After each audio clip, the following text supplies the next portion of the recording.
Jawara. Cerita waktunya buat Baraya.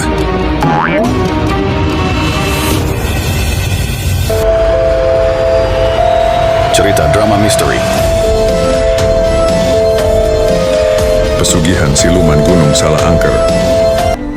Mereka berdua pergi berjalan kaki menyusuri hutan menuju sebuah gua, di mana praktek ritual pesugihan akan dilakukan di sana. Singkat cerita, mereka pun sudah berada di gua tersebut, kemudian Mbah Parjo menyiapkan sesajen.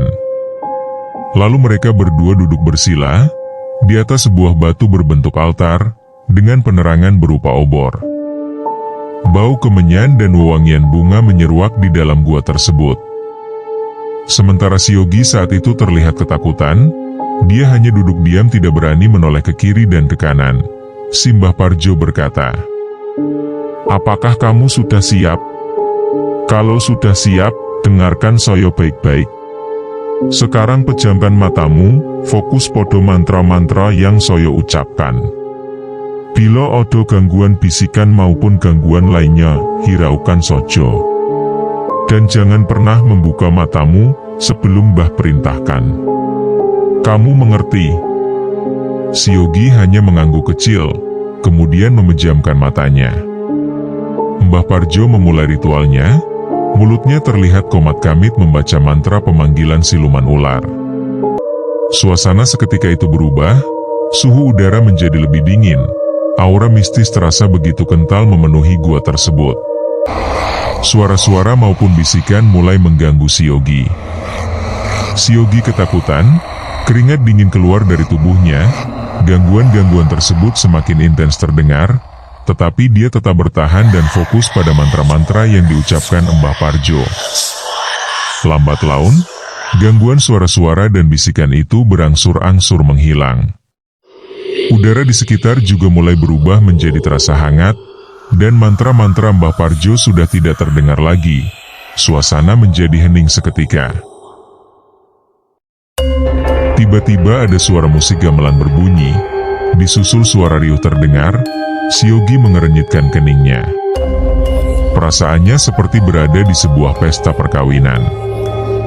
"Buka matamu sekarang anak muda." Suara Mbah Parjo terdengar di telinganya. Si Yogi perlahan membuka matanya. Dia terperangah, kaget sekaligus takjub dengan pemandangan yang dia lihat sekarang. Sebuah istana yang megah, dengan ornamen yang indah menghiasi seluruh ruangan. Dia bagai terhipnotis dengan suasana yang dia rasakan saat itu, dan tidak menyadari bahwa dirinya telah memasuki alam siluman ular. "Hei anak muda, kemarilah. Dayang-dayang, sambut dan bawa anak muda itu kemari." Terdengar suara yang nyaring dan lembut memanggil si Yogi. Si Yogi pun menoleh ke sumber suara tersebut. Dia terkesima hampir tidak berkedip, melihat kecantikan yang belum pernah dia lihat seumur hidupnya.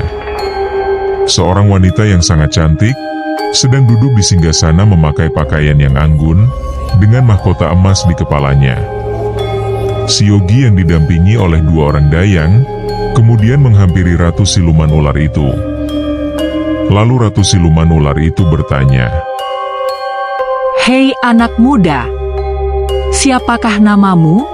Dan apakah kamu sudah siap untuk mengawini salah satu dari putriku?" Si Yogi diam tidak menjawab. Matanya yang masih tertuju melihat sang ratu, membuat dia seakan terhipnotis oleh kecantikannya. Kemudian Mbah Parjo yang berada di belakangnya menepuk pundaknya. "Namanya adalah Yogi, wahai ratu." "Oh, namanya Yogi. Yogi, apakah kamu siap untuk mengawini salah satu dari anak-anakku?" Sambil membungkukkan badan, si Yogi menjawab pertanyaan sang ratu ular. "Saya bersedia untuk mempersunting salah satu putri dari sang ratu." "Anak-anakku, keluarlah, lihatlah calon suamimu." Satu persatu, putri sang ratu ular keluar dari kamarnya, lalu memasuki singgasana. Kemudian mereka berdiri di samping kanan dan kiri dari sang ratu. Dan sang ratu berkata, "Anak muda, Inilah anak-anakku yang akan kamu persunting. Pilihlah salah satu di antara mereka. Siogi saat itu merasa lebih terkesima lagi, melihat kecantikan yang luar biasa dari anak-anaknya sang ratu. Tetapi ada salah satu di antara mereka yang menarik perhatian dan menggugah hatinya. Sosok putri ular itu bernama Cindra, dengan paras yang cantik dan rambut hitam yang menjuntai, serta memakai gaun warna hijau yang terlihat anggun, membuat Siogi jatuh hati padanya. Akhirnya Siogi menjatuhkan pilihannya kepada si Cindra. Baiklah. Wahai ratu, aku memilih yang kedua dari samping kiri Anda. Pilihan yang bagus. Namanya adalah Cindra. Dia adalah putri kesayanganku, sekaligus putri yang tercantik di antara yang lain. Selain Cindra, yang lainnya boleh kembali ke kamar kalian masing-masing. Keempat anaknya sang ratu hanya mengangguk dan menuruti perintahnya. Sang ratu kemudian menyuruh anaknya Cindra untuk menjemput Siogi. Cindra, jemput calon suamimu. Si Cindra pun turun dan menjemput Siogi. Siogi terlihat nampak gugup, hatinya dak-dikduk tidak karuan. Kecantikannya si Cindra membuat Siogi tidak sadar bahwa yang akan dia nikahi adalah siluman ular yang berwujud manusia. Kemudian mereka duduk berdampingan di atas kursi singgasana. Lalu sang ratu menyuruh Mbah Parjo untuk memulai acara ritual perkawinan mereka berdua. Mbah Parjo, sudah saatnya acaranya dimulai. Mbah Parjo kemudian naik ke altar singgasana dan duduk menghadap mereka berdua. Mbah Parjo memegang tangannya Siogi, lalu menyayat ujung jari telunjuknya. Hal itu juga dilakukan kepada si Cindra. Darah pun keluar dari ujung jari mereka, dan dibiarkan menetes masuk ke dalam sebuah gelas kecil. Setelah cukup, Mbah Parjo membaca mantra-mantra. Kemudian muncul reaksi pada gelas tersebut. Darah yang tadinya berwarna merah, berubah menjadi kuning keemasan. Lalu Mbah Parjo menyuruh mereka berdua untuk meminumnya. Kalian berdua, minumlah yang ada di gelas itu. Yogi, kamu minum duluan dan sisakan buat Cindra. Mereka berdua mengangguk, kemudian meminum darah yang ada di gelas tersebut. Setelah Siogi meminum darah itu, dia merasakan ada reaksi panas dalam tubuhnya, tetapi itu tidak berlangsung lama. Begitupun si Cindra, dia mengalami hal yang sama. Dia menggeliat-geliat layaknya ular, matanya berubah berwarna merah menyala, lalu muncul sisik di antara dahi dan kedua pipinya. Dari mulutnya keluar lidah panjang yang bercabang. Kemudian si Cindra berubah menjadi ular seutuhnya.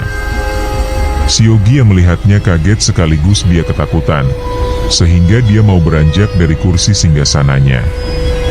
Tetapi Mbah Parjo segera menenangkannya dan menyuruh Siogi untuk tidak beranjak dari tempat duduknya. Setelah beberapa saat, si Cindra kembali lagi ke wujud manusia seutuhnya. Kemudian Mbah Parjo menyelesaikan prosesi perkawinan mereka. Akhirnya dia baru menyadari bahwa yang dia nikahi bukanlah manusia, tetapi siluman ular. Tetapi Siogi mencoba menafikan hal tersebut dan kembali ke tujuan awal.